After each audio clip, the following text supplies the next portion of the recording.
Hey there, my name's Curtis Lucas, and you're watching Empire Building.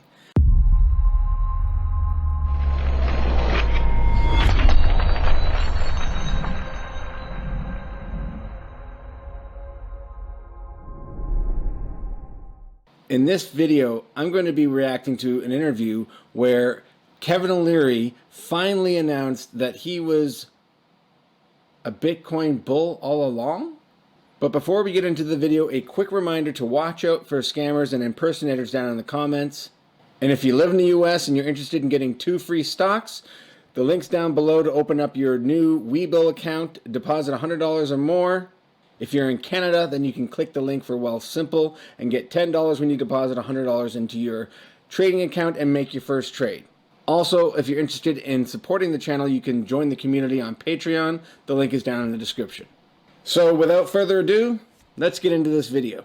So Kevin, just, I have to say, when someone's forwarded me the news item yesterday, and I couldn't believe it because I've interviewed you so many times in the past where you were not a fan of Bitcoin. You had called it a nothing burger, a garbage investment. So I called Nancy, your director of public relations, and I said, "Is this fake news?" And she said, "No, it's true." So I was like, I need to get Kevin on and know, why the change of heart?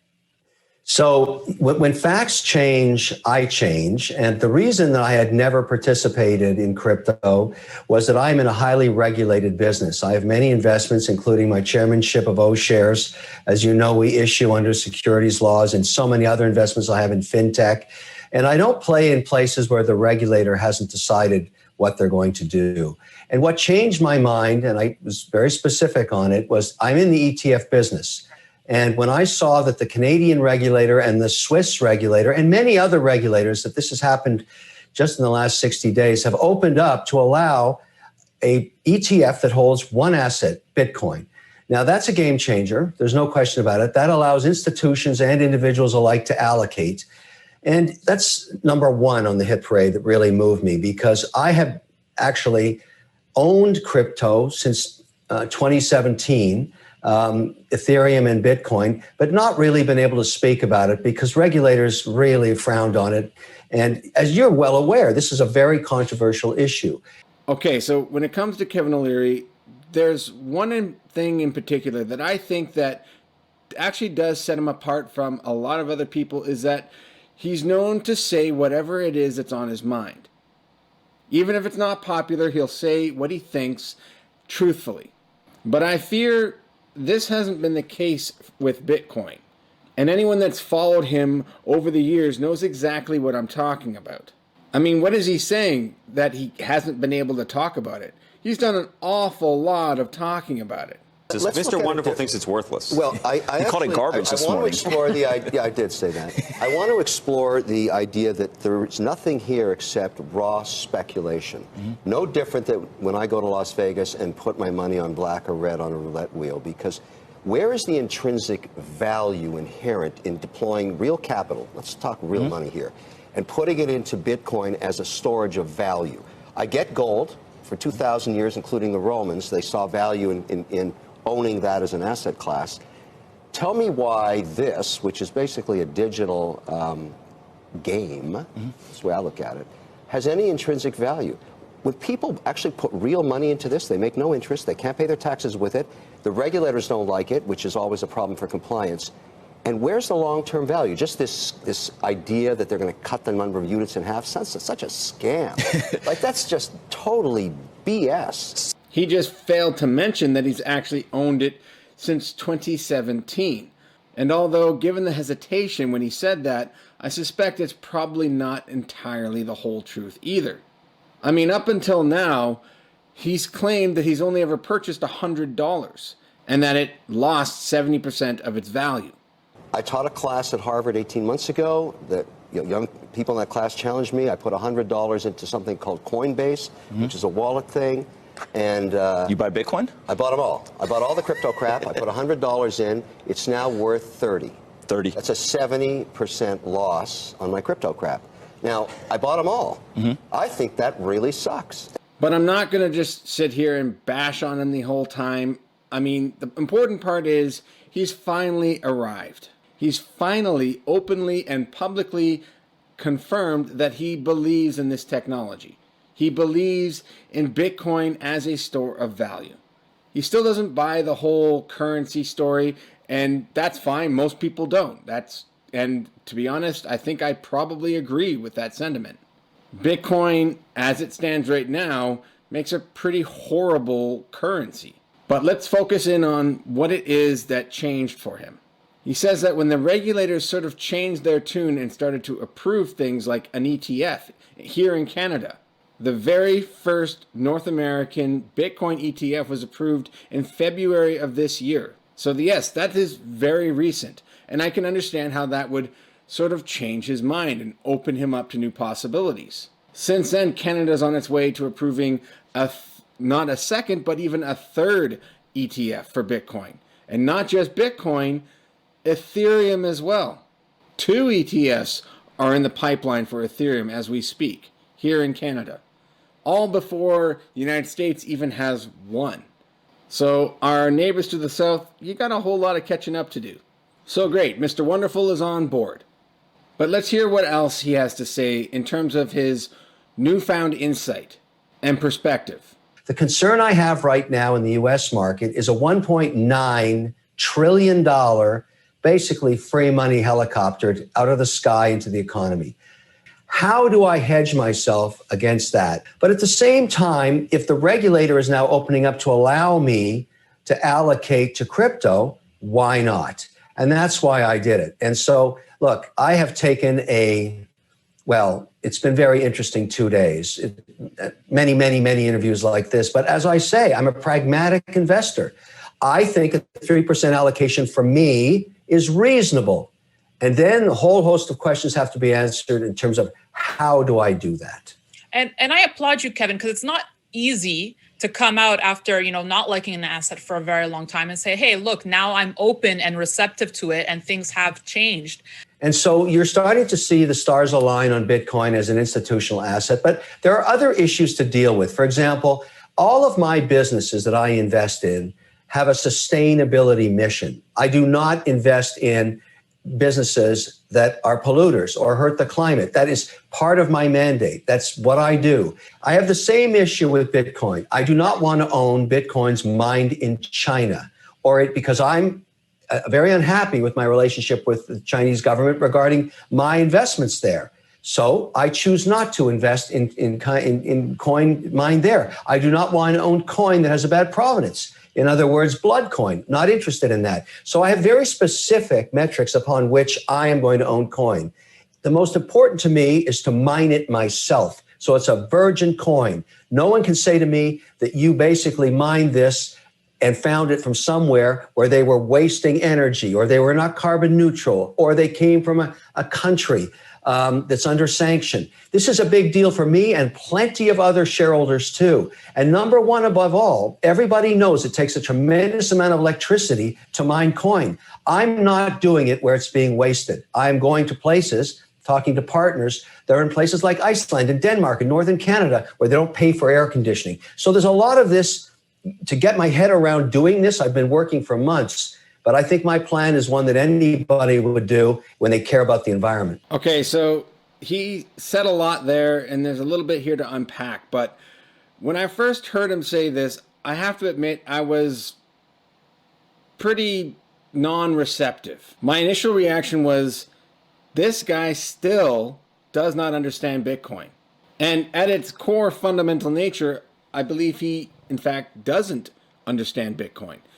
But he is coming from a world that is bringing all of their own preconceived notions about how money markets like this should operate. They're not used to Bitcoin, not in its fundamental state. They're not comfortable with that. So they're going to try and impart their will. This is something that Andreas Antonopoulos warned us about. So here they come. The Wall Street billionaires, who now suddenly believe that this is something worthwhile. But they don't believe because they see the fairness protocol. They maybe believe because they see the monetary policy that creates, but they don't understand how that monetary policy is created and secured. They like the result, they don't understand the recipe. And what do we do in return? Do we question the principles? Do we reinforce the teachings? Do we try to understand the fairness protocol and expand its use to more systems? Unfortunately not. What we've seen many people do is applaud. Applaud the billionaires for finally figuring out what we've all known so far. Welcome them and listen to every word they say as if they're wise because they finally recognize the value of this system. Make no mistake, they have no idea what the value of this system is. They don't understand the fairness protocol behind it.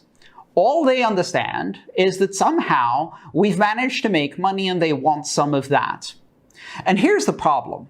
They will abandon the principles of the fairness protocol they don't understand in order to achieve their real goal, which is simply piling on more money. But having said that, I understand. This is something that we would have expected. So rather than reacting from the typical Bitcoin fundamentalist point of view, I try to look at this from a business person's perspective. They're not interested in banking the unbanked, but that's still going to happen. So what I want to try to understand is exactly what is his perspective. I mean, I still take issue with his new catchphrase that he's trying to coin, literally blood coins. Never heard of that before. It's not a thing. He's literally making it up and hoping that maybe somehow it sticks. He will definitely get credited with that phrase if it actually does tend to grow legs. Because nobody has ever said that before him. And it's frankly ridiculous. As someone who actually does believe in Bitcoin's core premise as a decentralized medium of exchange and store of value, I take issue with that. Bitcoins are supposed to be fungible. By now, everybody's heard of NFTs, non-fungible tokens, which are a big deal because you can take something that's digital and make it scarce, where one is completely unique from any other. You can tell them apart through a digital signature. Bitcoins are fungible. You cannot tell them apart. One Bitcoin is equal to one Bitcoin, and any Bitcoin. That's how it works as a medium of exchange. If you lend someone $1 or a Bitcoin, and you get back $1 or a Bitcoin, you don't care if it's the same Bitcoin you lent out because they're equal. Same thing with gold. So this notion of somehow one Bitcoin is not equivalent to another Bitcoin doesn't sit well with me. But I do understand where they're coming from. The notion that some of these institutions are going to be paying a premium for virgin coin where they know where it's come from is something that's been floated for a while, but I've never seen evidence of this actually garnering truth. It'll be very interesting to see if this actually goes anywhere, and more importantly, how long this actually lasts. Because as time goes on, Bitcoins get divided and split up. It's not like they are one whole item. They're split up into 100 million parts called Satoshis. And when you acquire one Bitcoin, odds are that one Bitcoin originally began as a part of millions of other Bitcoin. So again, this premise, it just doesn't make a lot of sense. But again, I understand where they're coming from. They're trying their best to make sure that they're not going to inadvertently be branded as somehow facilitating terrorism or other criminal activity. It's still the thing that the button they tend to push right now. But I think as time goes on and they really start to understand what Bitcoin has to offer and what its true nature is, hopefully this kind of attitude, this kind of approach will begin to diminish. Because if they start banning actual Bitcoin or portions of Bitcoin, or again, I don't even understand how this could possibly make sense. But if that became somehow possible, then you would have to sideline a certain amount of Bitcoin because it happened to pass through a wallet of some criminal organization. I mean, if that's true, how many of the US dollars are we going to have to quarantine? How much of the money that's passed through HSBC or any of the other big banks that we know for a fact was laundered for the cartels? Are we going to quarantine that fiat currency from circulation as well? Come on. This is ridiculous. Anyways, moving on. So why the ETF route as opposed to holding, Bitcoin in your wallet, Kevin? Why do you prefer the ETFs? Well, initially it was an easy way to do it and not have to worry about storage in terms of maintaining a wallet and everything else. But that's not where I'm going to go in terms of building my full and maintaining my full 3% position. I don't know the provenance of the coins held in any ETF. So that's not going to be my preference. My preference is going to be, I'll give you an example because I'm in the middle of these negotiations now. If you're a miner and you have already established a successful business and you want to optimize it, and you want to put more capital to work, come to me. I will invest in your mining operation and you'll pay me a royalty. You know that word? I like that word a lot. You will pay me a royalty in coin and I will help you build your business. If it's sustainable, if it's virgin coin, if I'm the only owner, that's a great way for me to invest. Is it blood coin? I can't invest in it. Is it not sustainable in terms of how it's mined? I won't invest in it. What is the provenance of these coins? Were they ever held in countries that were in somehow, not on good terms with the United States? Whatever that is, like China right now, I don't want to own it. So I find myself with many partners around me thinking about Bitcoin the same way. Yes, we're willing to allocate. I'm choosing 3%. Others are as high as 5%, sort of like gold. And I may change my mind on that too, based on what happens over the next 2 years. But the point is, every coin I own, I want to know where it came from. And it was made sustainably. And guess what? I'm hearing that ringing in my ear from every institution all around the world. So there he goes at it again. I don't need to repeat myself, but he did mention something in there that was quite interesting. And that is that instead of going the ETF route, he's actually interested in acquiring his own coin. And this is a great idea. It's a great way for him to solve his personal conundrum. If he wants to be absolutely sure that these coins did not go anywhere else, then he's absolutely right. He has to mine them himself. He's forgetting something, though. Some of the coins that you acquire through mining are not virgin coins. Some of those coins come from transactions that are paid by the network and are acquired by the miners. You have no idea where those have come from. You see what I mean? How this idea that he has in his head is not a fully formed idea. He's trying his best to sort of deal with the concerns that are being voiced in his mind, but he doesn't fully understand the technology. That's okay. He will learn as time goes on. I'm also reminded of the last video I did covering Mr. Wonderful. It was actually the most profitable video I've actually ever made, even though it got also the most number of dislikes from the SOS Limited community. I want you to check out this new company called SOS Limited. The amazing thing about SOS is they do a lot of this through hydroelectric energy plants. And the criticism going on about Bitcoin mining and using up so much energy. Well, look what they've done. And as you all know, I'm all about green energy, and I mean green. So I love disruptors. I love innovation. So keep your eyes on this company because they're going to be doing some really big things in 2021. Those poor unfortunate souls that are still wrapped up in this company, I do wish the best for them, but unfortunately, obviously, Mr. Wonderful is not investing in SOS Limited, and he never was. But based on what he said there, he's interested in partnering with a miner, one that needs equity. Not sure which ones actually are hunting or hungry for that right now. He's a little late to the party, but I do believe somebody will take him up on his offer. I don't know how well that's going to work out for him. I think that, honestly, if he's not actually mining the coin himself, if he's trying to get it through somebody else, it might be difficult, and he's probably going to pay a lot more than the going rate is today. But he's on the right track. He'll figure it out. He's a very smart guy. And I think, smarter than he's letting on. As we've mentioned before, he's not always carried such strong opposing views to Bitcoin. Back in 2013, he sang a very different tune. I ignore everything till it gets to $1 billion of market cap. Okay. That happened recently with Bitcoin, well over $1 billion in value. So it's here to stay. When you've accumulated a virtual worth of $1 billion and people are willing to trade it and actually buy things with it, turn it back into hard assets. And here's the key, Heather. Owners of hard assets are willing to take Bitcoin.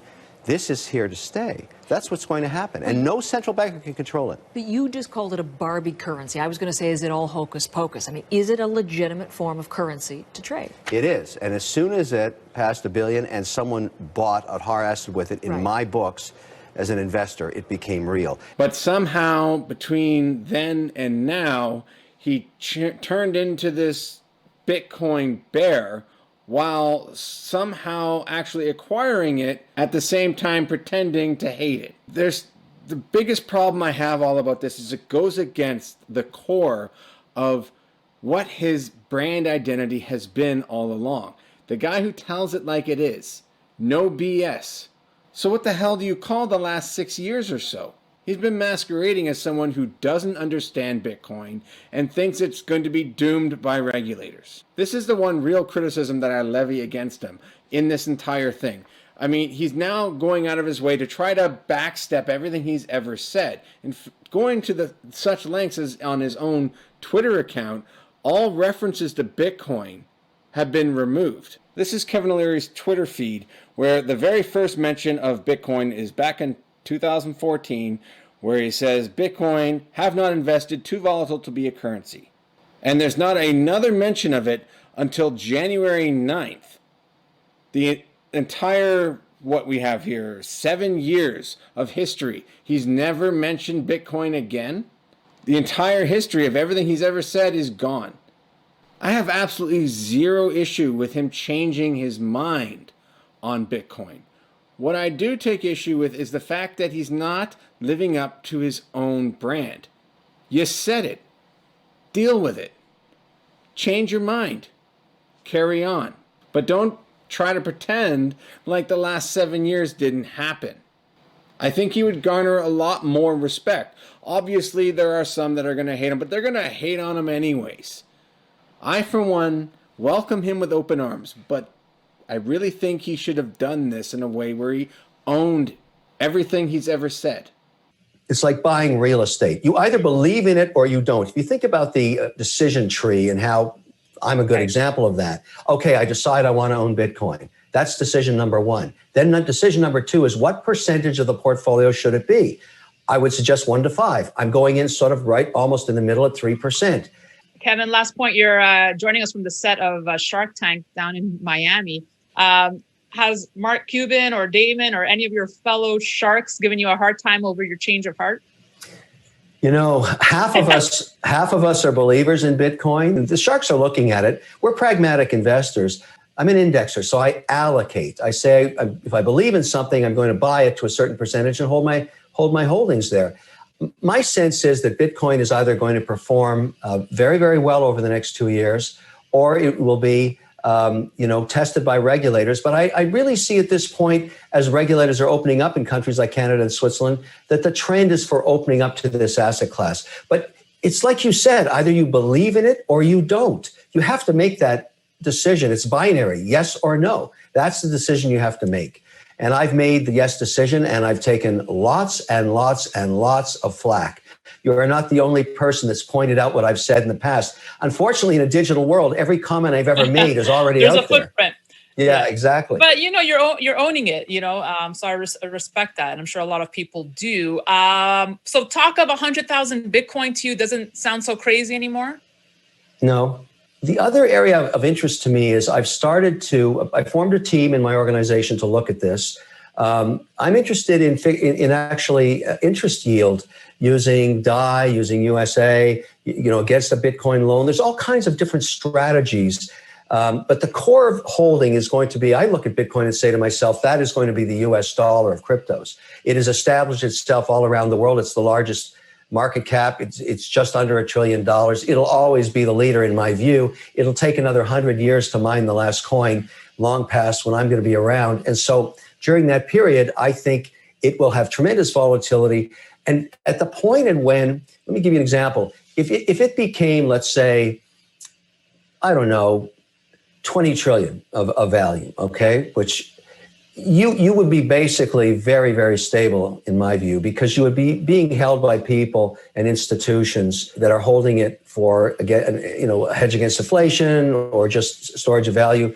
We're a long way from that. I anticipate it's going to be rock and roll, but I've come to peace with the volatility. I can deal with it now. A 3% weighting is not aggressive, and yet it will capture upside should it work. So there it is. He's in, he's staying in, and most importantly, he is here to learn. He's smart enough to know that he still has a long way to go. He said he's forming a team. That team is going to be looking into other areas of decentralized finance where they can earn yield. He's very quickly going to find out that that yield is also going to be coming from sources he's not able to confirm. It's decentralized. The further and further down the rabbit hole he goes, he's going to start to understand how all of this works and how the mindset he's bringing with him from the legacy financial system is just not going to work here. But I don't worry about him. He's going to figure it out.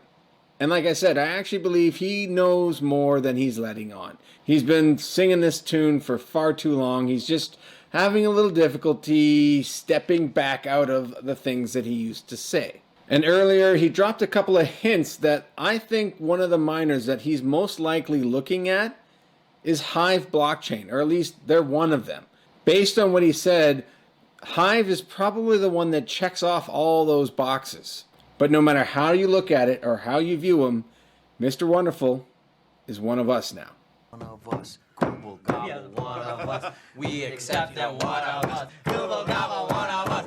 That's all for this one. Now let's get back to empire building.